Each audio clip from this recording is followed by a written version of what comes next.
Welcome to SS news. నేను మీ శిరీష. ఇవాల్టి ముఖ్యాంశాలు. Headline sponsored by GNR golden diamonds, YSR junction, Narasannapeta. అంగరంగ వైభవంగా అయోధ్య ధ్వజారోహరణ. గర్భగుడిపై కాషాయ వర్ణంలోని ధర్మధ్వజాన్ని ఎగరవేసిన ప్రధానమంత్రి నరేంద్ర మోడీ. ఆర్ఎస్ఎస్ అధినేత మోహన్ భాగవత్తో కలిసి పాల్గొన్న ప్రధాని. గర్భగుడిలో బాలరాముడికి ప్రత్యేక పూజలు. లక్ష్మీ నరసింహుని సేవలో పవన్ కళ్యాణ్. అధికారులకు భూ హక్కు పత్రాలు అందించిన ఉప ముఖ్యమంత్రి. కట్టుకున్నవాడే కాళీయముడయ్యాడు. శ్రీకాకుళం జిల్లా నందిగాం మండలం శివరాంపురం గ్రామానికి చెందిన దాసరి పుష్పలత విభేదాల కారణంగా అందరి ముందు అవమానించిందని హత్య చేసిన భర్త. 15 మంది మావోయిస్టులు లొంగుబాటు. 48 లక్షల రివార్డు గల 5 మహిళలు ఉన్నారని సుక్మా ఎస్పీ కిరణ్ చవ్హాణ్ వెల్లడి. ప్రభుత్వ భూమి అన్యాక్రాంతముపై వార్తలు రాసిన వ్యక్తిపై దాడి. జలుమూరు మండలం అక్కురాడ గ్రామంలో ప్రభుత్వ భూమి అన్యాక్రాంతంపై వార్తలు రాసిన వ్యక్తిపై దాడికి దిగిన గ్రామస్తులు.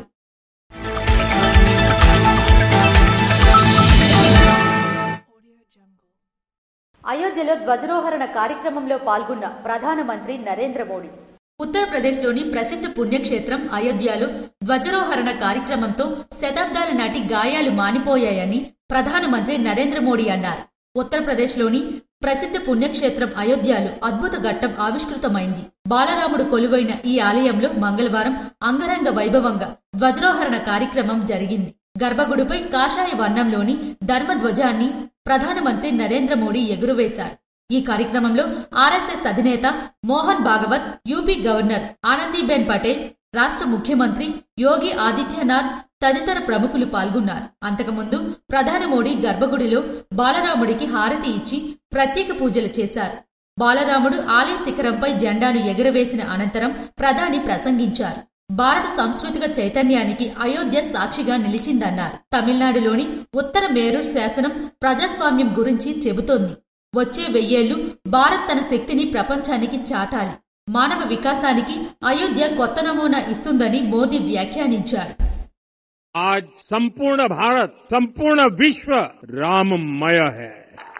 हर राम भक्त के हृदय में अद्वितीय संतोष है, असीम कृतज्ञता है, अपार अलौकिक आनंद है. सदियों के घाव भर रहे हैं, सदियों की वेदना आज विराम पा रही. सदियों का संकल्प आज सिद्धि को प्राप्त हो रहा है. आज उस यज्ञ की पूर्णाहुति है जिसकी अग्नि 500 वर्ष तक प्रज्वलित रही. जो यज्ञ एक पल भी आस्था से डिगा नहीं, एक पल भी विश्वास से टूटा नहीं. श्री राम परिवार का दिव्य प्रताप इस धर्म ध्वजा के रूप में इस दिव्यतम भव्यतम मंदिर में प्रतिष्ठापित हुआ है. और साथियों, ये धर्म ध्वजा केवल एक ध्वजा नहीं, ये भारतीय सभ्यता के पुनर्जागरण का ध्वज है. జగన్నాథపురంలోని లక్ష్మీ నరసింహస్వామిని దర్శించుకున్న ఉప ముఖ్యమంత్రి పవన్ కళ్యాణ్. ఏలూరు జిల్లా ఐఎస్ జగన్నాథపురంలోని లక్ష్మీ నరసింహస్వామిని ఉప ముఖ్యమంత్రి పవన్ కళ్యాణ్ సోమవారం దర్శించుకుని ప్రత్యేక పూజలు చేశారు. ఆయనకు అధికారులు, అర్చకులు ఆలయ మర్యాదలతో పూర్ణకుంభంతో స్వాగతం పలికారు. స్వామివారికి ఉప ముఖ్యమంత్రి పట్టు వస్త్రాలు సమర్పించి ప్రత్యేక పూజలు చేశారు. గతేడాది నవంబర్లో ఆలయానికి వచ్చిన ఆయన అభివృద్ధికి హామీ ఇచ్చారు. స్థానికంగా ఉన్న 30 ఎకరాల కొండపోరంబోకు భూమిని ఆలయానికి కేటాయించేలా కృషి చేస్తానన్నారు. ఆలయ ప్రదక్షిణ మండపం, గ్రామం నుంచి కొండపైకి రహదారి, పైన రిటైనింగ్ వాల్ నిర్మాణాలకు హామీ ఇచ్చారు. ఆలయ అభివృద్ధి అంశాన్ని ప్రభుత్వం దృష్టికి తీసుకువెళ్లి ముఖ్యమంత్రి, దేవాదాయ శాఖ మంత్రులను నిధులు కోరారు. కొండ పోరంబోకు భూమిని కేటాయించడానికి మంత్రివర్గం ఆమోదం పొందేలా చేసి నాడు ఇచ్చిన హామీని నిలబెట్టుకున్నారు. ఈ మేరకు దేవస్థానానికి 30 ఎకరాలు కేటాయిస్తూ ఈసీ జారీ అయిన భూ హక్కు పత్రాలను ద్వారకా తిరుమల ఈవో మూర్తికి అందజేశారు. ప్రభుత్వం నుంచి 8.7 కోట్ల నిధులు మంజూరు చేయించి పలు అభివృద్ధి పనులకు శంకుస్థాపన చేసి శిలాఫలకాలు ఆవిష్కరించారు. పోలీసుల ఎదుట 15 మంది మావోయిస్టులు సోమవారం లొంగిపోయారు. పోలీసుల ఎదుట 15 మంది మావోయిస్టులు సోమవారం లొంగిపోయారు. వీరిలో 48 లక్షల గల రివార్డు గల 5 మహిళలు కూడా ఉన్నారని సుక్మా ఎస్పీ కిరణ్ చావన్ తెలిపారు. లొంగిపోయిన వారిలో పీపీసీఎం సభ్యులు 4, పీసీఎం 2, దళ సభ్యులు 3తో పాటు 8 మంది సానుభూతి పరులు ఉన్నారని వెల్లడించారు. ఓ మహిళను కట్టుకున్న భర్తే కడతేర్చాడు. శ్రీకాకుళం జిల్లాలోని సంతబొమ్మలి మండలం నౌపాడలో హత్యకు గురైన వివాహిత పుష్పలతను భర్తే అనుమానంతో హతమార్చినట్లు టెక్కిలి డీఎస్పీ కె లక్ష్మణరావు తెలిపారు. నౌపాడ పోలీస్ స్టేషన్లో సోమవారం కేసు వివరాలను వెల్లడించారు. ఈ నెల 20న ఓ మహిళను గుర్తు తెలియని వ్యక్తి గాయపరిచి హత్య చేసినట్లు స్థానిక వీఆర్ఓ ఇచ్చిన ఫిర్యాదు మేరకు పోలీసులు కేసు నమోదు చేసి దర్యాప్తు చేపట్టారు. అందులో భాగంగా మృతి చెందిన మహిళ నందిగా మండలం శివరాంపురం గ్రామానికి చెందిన దాసరి పుష్పలతగా గుర్తించిన విషయం తెలిసిందే. ఈ మేరకు భర్త దాసరి బాలకృష్ణతో విభేదాల కారణంగా ఆమె 2 పిల్లలతో వేరుగా ఉంటుంది. దీనిపై పలుమార్లు గ్రామ పెద్దల సమక్షంలో పంచాయతీ జరగ్గా అందరి ముందు తన భార్య అనుమానించిందని బాలకృష్ణ కక్ష పెంచుకున్నాడు. ఎలాగైనా హతమార్చాలనుకున్నాడు. ఈ క్రమంలో పిల్లల గురించి రావాలని కోరాడు. నౌపాడ 3 రోడ్ల కోడల నుంచి తుమ్ముపొదల వద్ద ఆపి ఆమెతో మాట్లాడుతున్నట్లు నటించాడు. ఒక్కసారిగా వెదురు కర్రతో తలపై ముఖంపై బలంగా కొట్టి హత్య చేశాడు. అనంతరం పరారయ్యాడు. నిందితుడి కోసం పోలీసులు గాలించి కొండభీమవరం వద్ద అదుపులోకి తీసుకున్నారు. ఈ దర్యాప్తులో CM Srinivas, SI G Narayanaswamy ఉన్నారు. ఈ చనిపోయినటువంటి దాసరి పుష్పలత ఆవిడ పేరు, ఏజ్ 36 ఇయర్స్. ఆవిడ కూలి పని చేసుకుని బతుకుతుంది. ఆ హస్బెండ్ కూడా బాలకృష్ణ. 14 సంవత్సరాల క్రితం వివాహం అయింది. వివాహమైనటువంటి పరిక్రమంలో 2 పిల్లలు కూడా ఉన్నారు. కొంతకాలం వైవాహిక జీవితం బాగానే గడిచింది. 3 సంవత్సరాల నుంచి డిస్టర్బెన్స్ స్టార్ట్ అయ్యేవి. డిస్టర్బెన్స్ స్టార్ట్ అవ్వడం, ఆయనకు ఉన్నటువంటి చెడు వ్యసనాల వల్ల, లేకపోతే భార్యాభర్తలకి ఏదైనటువంటి కొంచెం మిస్అండర్స్టాండింగ్స్ వల్ల సరిగ్గా పిల్లల్ని కానీ ఈవిడ కానీ చూసుకోకపోవడం. ఆ గ్రామంలో పంచాయతీ కూడా పెట్టడం జరిగింది. గ్రామ పెద్ద సమక్షంలో పంచాయతీ పెట్టారు. ఆ పంచాయతీలో భర్తని మందలించడం, తర్వాత కూడా సరిగా జరిగి చూసుకోకపోతే ఆవిడ పిల్లల్ని తీసుకుని వేరే దగ్గర కాపురం పెట్టుకుంది. ఫైండే భర్తకు ఫోన్ చేసి పిల్లల గురించి మాట్లాడాను, నీకు పిల్లల విషయం మాట్లాడాలని తెలిసిందంటే వీడు అప్పటికే చాలా ఆవేశంతో ఉన్నాడు. పెద్ద సమక్షంలో నన్ను మందలించింది, నా బరువు తీసుకుని చెప్పేసి దీనికి ఉన్నాడు, వదిలేసి అని చెప్పేసి కక్ష పెట్టున్నాడు. కాబట్టి ఎలాగైనా సరే ఏదైనా చేద్దామనే ఉద్దేశంతో రావడం ఒక కర్ర తీసుకుని వచ్చాడు. కర్ర తీసుకుని వచ్చి ఈవిడ్ని వాళ్ళ ఇంటి దగ్గర పికప్ చేసుకుని నవ్వుపడ ఉన్నటువంటి ఉప్పుగల్లు తీసుకెళ్లి ఇద్దరు డిస్కస్ చేస్తున్న క్రమంలోనే ఆయన కర్రతో తల మీద బాధేసి చంపడం జరిగింది. ఇది మనకి 20 తారీఖున జరిగిందండి. ఈ రోజు 12 గంటలకి మనం ముద్దాయిని అరెస్ట్ చేయడం జరిగింది. ఈ ముద్దాయిని కోర్టులో ప్రవేశపెట్టి రిమాండ్ తీసుకుంటాం. రిమాండ్ తీసుకుని ఇన్వెస్టిగేషన్ సక్రమంగా అన్ని యాంగిల్లో కూడా ఇన్వెస్టిగేషన్ పూర్తి చేసి ముద్దాయిని కోర్టులో శిక్ష పడేటట్టు చేస్తాం. పాతపట్నం మండలం లాబార గ్రామంలో నిర్వహించిన రైతన్న మీకోసం కార్యక్రమంలో ఎమ్మెల్యే మామిడి గోవిందరావు పాల్గొన్నారు. పాతపట్నం నియోజకవర్గం పాతపట్నం మండలం లాబార గ్రామంలో జరిగిన రైతన్న మీకోసం కార్యక్రమంలో స్థానిక శాసనసభ్యులు మామిడి గోవిందరావు పాల్గొని అక్కడి రైతులతో ప్రత్యక్షంగా మాట్లాడారు. ఈ సందర్భంగా ఎమ్మెల్యే అన్నదాతలకు నమస్కారాలు తెలుపుతూ వ్యవసాయం రాష్ట్రానికి బలం, నేను కూడా రైతు బిడ్డనే, రైతు సమస్యలు నాకు తెలుసు, అందుకే రైతును రాజును చేయడం కూటమి ప్రభుత్వం ధ్యేయమని పేర్కొన్నారు. రైతుల సంక్షేమం కోసం ప్రభుత్వం అమలు చేస్తున్న ముఖ్య కార్యక్రమాలను సంక్షిప్తంగా వివరించారు. ఈ కార్యక్రమంలో మండల ఎన్డీఏ కూటమి నాయకులు, అధికారులు, కార్యకర్తలు పాల్గొన్నారు. రాష్ట్ర ప్రభుత్వం నిర్బంధాలతో థర్మల్ పవర్ ప్లాంట్ ఉద్యమాలను ఆపలేరని సిపిఎం పార్టీ జిల్లా కార్యదర్శి డి గోవిందరావు హెచ్చరించారు. రాష్ట్ర ప్రభుత్వం నిర్బంధాలతో థర్మల్ పవర్ ప్లాంట్ ఉద్యమాలను ఆపలేరని సిపిఎం పార్టీ జిల్లా కార్యదర్శి డి గోవిందరావు, ఆదివాసీ వికాస్ పరిషత్ రాష్ట్ర ఉపాధ్యక్షులు వాబయోగి, న్యూ డెమోక్రసీ జిల్లా సహాయ కార్యదర్శి వంకల మాధవరావులు ప్రభుత్వాన్ని హెచ్చరించారు. ప్రభుత్వ పోలీసుల నిర్బంధాన్ని వ్యతిరేకిస్తూ నవంబర్ 29 నుండి డిసెంబర్ 4 వరకు అన్ని గ్రామాల్లో ప్రతిపాదిత ఇండోసెల్ పవర్ ప్లాంట్ పత్రులను దగ్ధం చేయాలని పిలుపునిచ్చారు. ఈ రోజు ఈ జిల్లాలో ఉండే కేంద్ర మంత్రికి, రాష్ట్ర మంత్రికి, స్థానిక ఎమ్మెల్యే గారికి అడుగుతున్నాం, మీరు ప్రతిపక్షంలో ఉండేటప్పుడు ప్రజాస్వామ్యం కోసం బేలారుపులు నడుపుతారా? ఈ రోజేమో రైతాంగము, ప్రజానేకము, గిరిజనులేమో శాంతియుతంగా ర్యాలీ చేస్తే మీరు ఇవాళేమో అనుమతులు రద్దు చేస్తారా? ఇదేనా మీరు చేస్తున్న ప్రజాస్వామ్యం? ఇదేనా మీకుండే న్యాయం అని ఈ సందర్భంగా మీ అందరికి అడుగుతాను. అందుకోసం ఈ రోజు ఈ నిర్బంధాన్ని ఖండిస్తూ రేపు 29వ తేదీ నుండి డిసెంబర్ 4వ తేదీ వరకు ఇండోసోల్ ప్రతిపాదిత పవర్ ప్లాంట్ ప్రతిపాదనలు రద్దు చేయాలని కోరుతూ ఈ ప్రతిపాదనలన్నీ కూడా రేపు దగ్ధం చేయాలని చెప్పి ఈ సందర్భంగా మా పవర్ ప్లాంట్ పోరాట కమిటీ పిలుపునివ్వడం అనేది జరిగింది. అందుకోసం అదంతా జయప్రదం చేయాలని చెప్పి మేము పిలుపునిస్తాం. నవంబర్ 25వ తేదీన థర్మల్ పవర్ ప్లాంట్ రద్దు చేయాలని కోరుతూ ర్యాలీ బహిరంగ సభకు అనుమతి ఇవ్వకుండా గ్రామాల్లో పెద్ద ఎత్తున పోలీసులు పహారాలతో అనేక మంది గిరిజన నాయకులు గృహ నిర్బంధం చేశారు. థర్మల్ పవర్ ప్లాంట్ ప్రభావిత గ్రామాలన్నింటిలో పోలీసులు పెద్ద సంఖ్యలో వచ్చి ర్యాలీ బహిరంగ సభకి వెళ్లకుండా అడ్డుకున్నారు.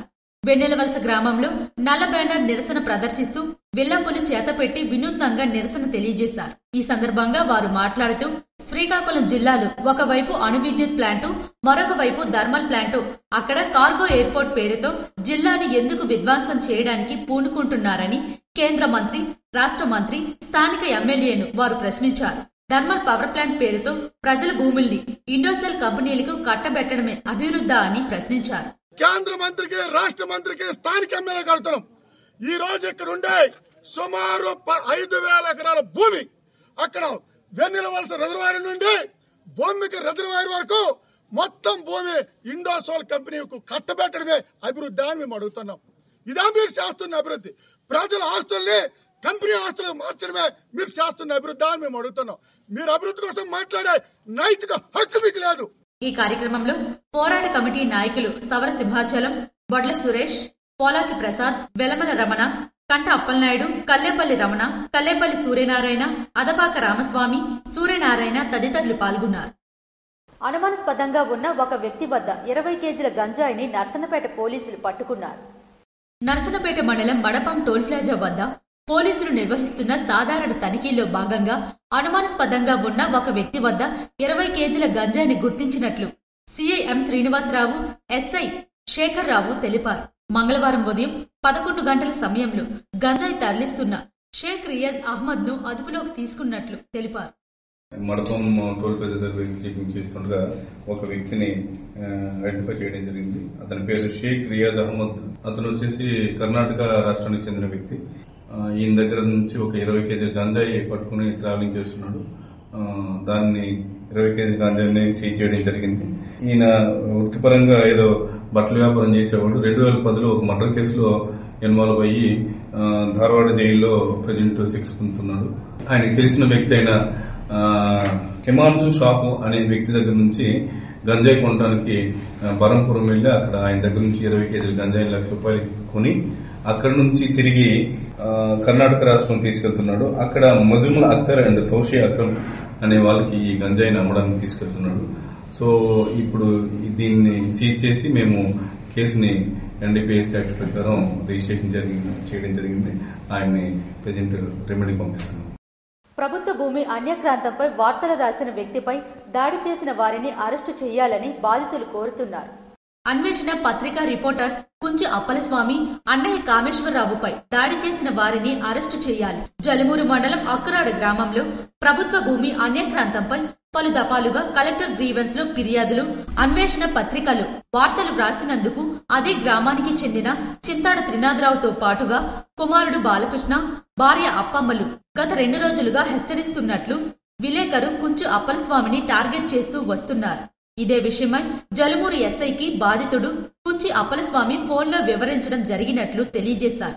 సోమవారం సాయంత్రం అప్పలస్వామి తన మోటార్ బైక్ పై వెళ్తుండగా చింతాడ బాలకృష్ణ బండిని ఆపి, నీ అంతు చూస్తాను, నీవు ఎవడు ఆ భూమిపై నీ పేపర్లో వార్తలు రాస్తున్నావు, వార్తలు రాయడం ఆపకపోతే నీ సంగతి తేలుస్తామంటూ మూకుమ్ముడిగా కత్తులు, ఇనుపరాడ్లు, కర్రలతో దాడి చేశారు. అప్పలస్వామి తలపై ఉన్న హెల్మెట్ ఉన్నప్పటికీ ఇనుపరాడ్డుతో బలంగా కొట్టడం వలన తనకు బలమైన గాయాలయ్యాయి. వీపుపైన మెడపైన చింతాడ అప్పమ్మ, చింతాడ త్రినాథరావు, చింతాడ బాలకృష్ణ అప్పలస్వామిపై దాడి చేస్తుండగా వాళ్ళ పెద్దన్నయ్య కుంచు కామేశ్వరరావు అడ్డగించే ప్రయత్నంలో ఆయనపై కూడా కత్తితో దాడి చేయడం వలన బొటన్ వేలు, చూపుడు వేలు విరిగిపోవడమే కాకుండా తలపై కూడా బలమైన గాయాలు తగలడం వలన స్పృహ తప్పి పడిపోయాడు.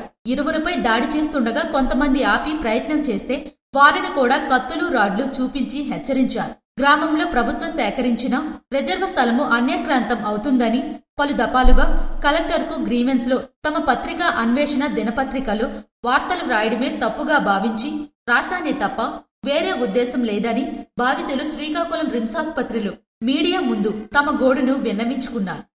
శ్రీకాకుళం జిల్లా లక్ష్మణపేట నియోజకవర్గం జలుమూరు మండలం అక్కురోడ పంచాయతీలో ప్రభుత్వ భూములు కబ్జా అవుతున్నాయని చెప్పేసి నేను వార్తల రూపంలో అధికారుల దృష్టికి తీసుకువెళ్లడం జరిగింది. సో అధికారులు కబ్జాదారుడికి సహకరించి అధికారులే కబ్జాదారుడితో దాడులకు పాల్పడేట్టు చేసినటువంటి జలుమూరి ఎంఆర్ఓ, ఇది ఆయనకి ఎన్నోసార్లు మేము విన్నవించుకున్నా సార్, ఇక్కడ కనీసం 30 లక్షల రూపాయలటువంటి ప్రభుత్వ భూమి కబ్జా అయిపోయింది సార్, ఒకే వ్యక్తి కబ్జా చేశాడు, గ్రామ అవసరాల నిమిత్తం మా గ్రామాలకి అంగన్వాడీ కేంద్రం, కమ్యూనిటీ హాల్ కడతామని ఒక వినతి పత్రం కూడా తెలియజేయండి. ఇచ్చాక అదే ఎంఆర్ఓ గారు మాకు ఒక ఎండార్స్మెంట్ కూడా ఇచ్చాడు, నాకు ఒక ఆర్టీ ద్వారా మా ఆధీనంలోనే ఉంది ప్రభుత్వ భూమి అని చెప్పేసి ఒక లెటర్ ఇచ్చాడు.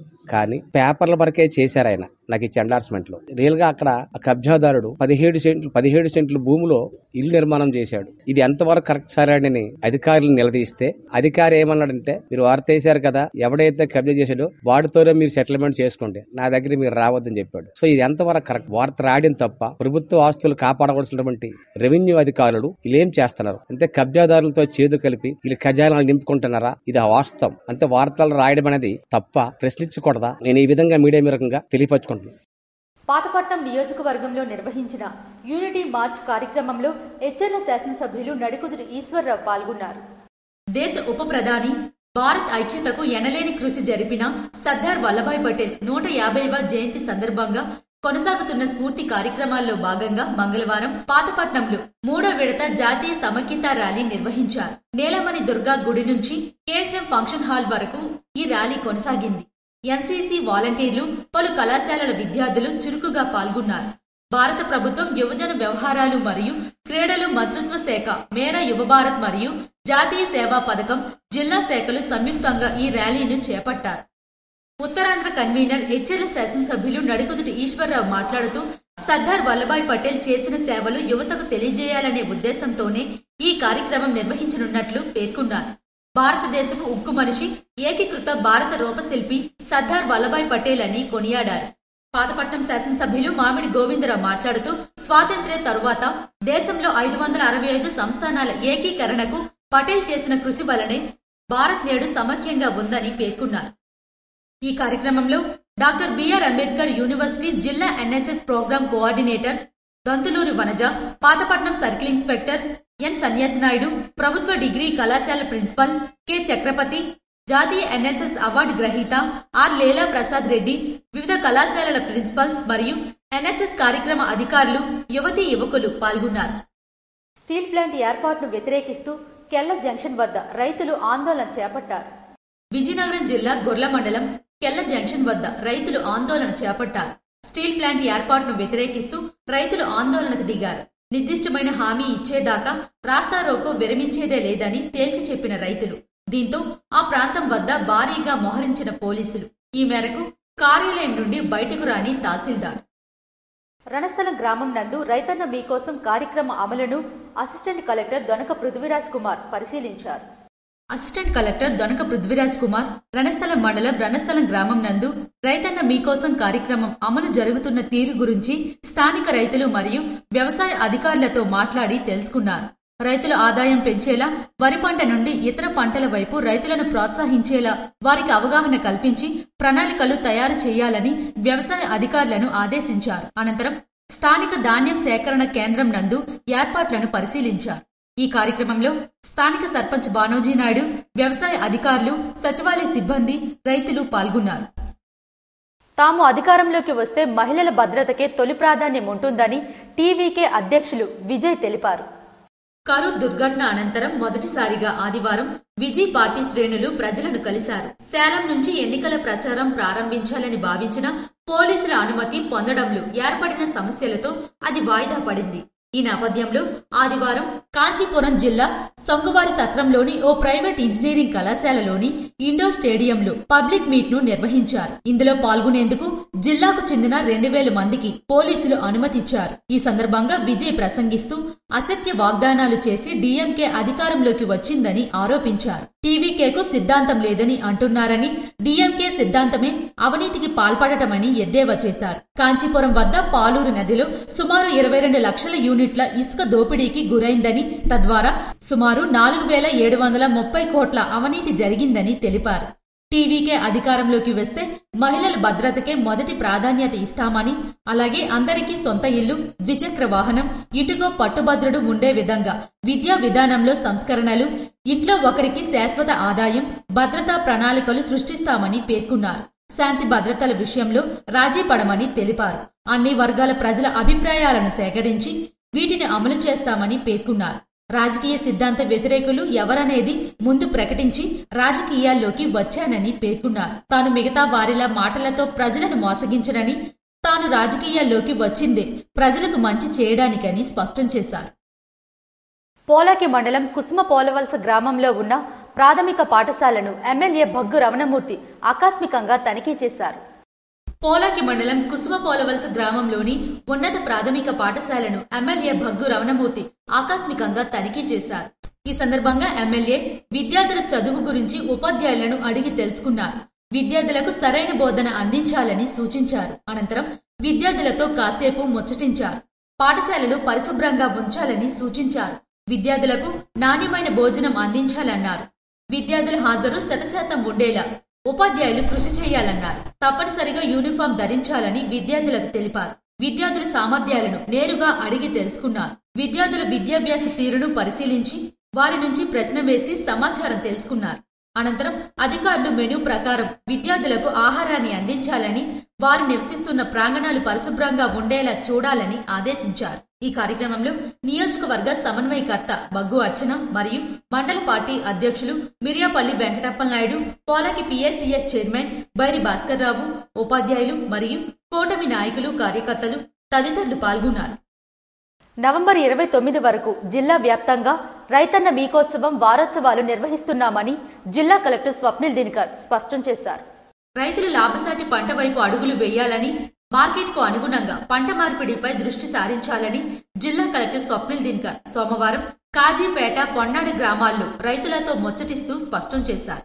ముఖ్యమంత్రి నారా చంద్రబాబు నాయుడు ఆదేశాల మేరకు నవంబర్ 29 వరకు జిల్లా వ్యాప్తంగా రైతన్న మీకోసం వారోత్సవాలు నిర్వహిస్తున్నామన్నారు. ఈ 7 రోజుల కార్యక్రమంలో వ్యవసాయ శాఖ అధికారులు, సచివాలయ సిబ్బంది ప్రతి ఇంటికి వెళ్లి రైతుల సమాచారం సేకరిస్తారు. పాత పద్ధతులకు స్వస్తి చెప్పి నూతన లాభదాయక పంటల సాగుకు రైతులను ప్రోత్సహించడంతో పాటు ఎరువులు, పురుగుల మందుల వాడకాన్ని తగ్గించే అంశంపై లోతుగా అవగాహన కల్పిస్తారని పేర్కొన్నారు. ఈ సందర్భంగా కలెక్టర్ మాట్లాడుతూ రైతు సేవా కేంద్రంలోని అగ్రికల్చర్ అసిస్టెంట్తో సహా మొత్తం 6 సిబ్బంది ఇందులో పాల్గొననున్నారు. పంచసూత్రాల అమలుపై ప్రత్యేక దృష్టి సారిస్తారు. ప్రకృతి వ్యవసాయ అధికారులను కూడా భాగస్వామ్యం చేసి రైతులను ప్రకృతి వ్యవసాయం వైపు మళ్లించేలా తగిన సూచనలు చేస్తున్నారని కలెక్టర్ ఈ సందర్భంగా వివరించారు. సిబ్బందికి వారం రోజుల పాటు రైతులు తీరిక చూసుకుని అందుబాటులోకి ఉండాలని కోరారు. ప్రతిష్టాత్మక కార్యక్రమాన్ని సమన్వయంతో విజయవంతం చేయాలని పేర్కొన్నారు. ఆర్ఎస్కేకి జీడీపీ గ్రాస్ డొమెస్టిక్ ప్రొడక్ట్ తర్వాత తలసరి ఆదాయం అంటే పర్ క్యాపిటల్ ఇన్కమ్ ఎలా పెరగాలి, దీని గురించి ఒక సమీక్ష మనం ఎంత ప్రోగ్రామ్ అయిన తర్వాత 3వ డిసెంబర్ తేదీన ఆర్ఎస్కే వారీగా ప్రతి చోట్ల వేస్తాం. ఇప్పుడు కూడా మనం అందరికీ చెప్తూ జీడీపీ గురించి కూడా అందరికీ చెప్తే బాగుంటుంది. ఆ ఇన్స్ట్రక్షన్స్ తో ఈ అన్ని టీమ్స్ మన దగ్గర దాదాపు ఒక 410 ఆర్ఎస్కేలు మన దగ్గర ఉన్నాయి. ప్రతి ఒక్క ఆర్ఎస్కే దగ్గర ఇలాంటి టీమ్స్ మనం ఫామ్ చేసుకుని వాళ్ళు ఇప్పుడు ఫీల్డ్ ఉంటే ఫీల్డ్ కి, లేకపోతే ఇంటి దగ్గర ఒక సమీక్ష పెట్టుకుని ఫార్మర్స్ కి అందరికీ చెప్పబోతున్నాం. ఖచ్చితంగా దీంట్లో ఇప్పుడు కాకుండా next year are next season కి ఖచ్చితంగా కొంత మార్క్ రావడానికి అవకాశం ఉంటుంది.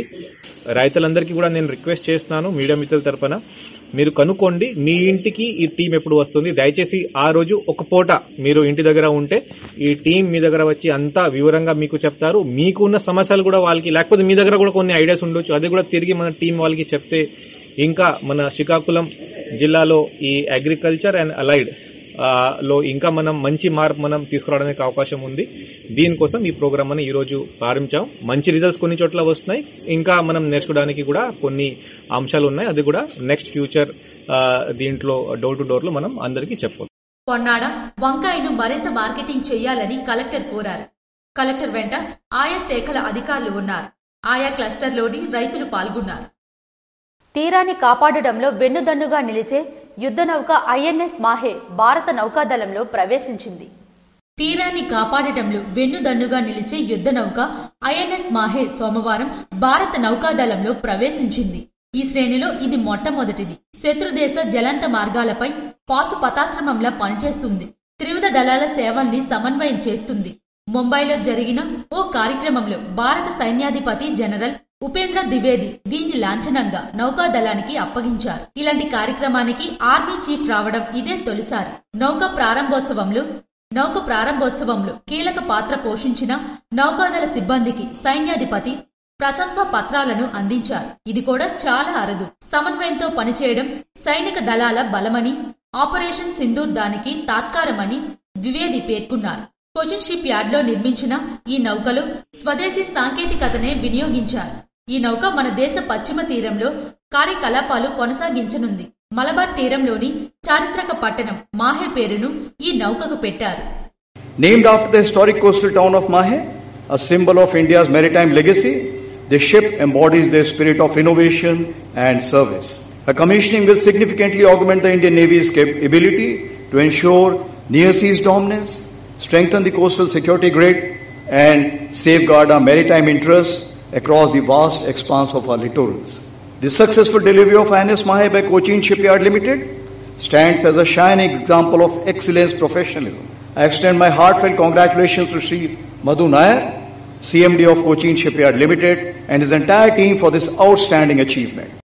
అదుపు తప్పి హల్దీబాగులోకి దూసుకెళ్లిన కంటైనర్ లారీ, త్రుటిలో తప్పిన ప్రాణాపాయం.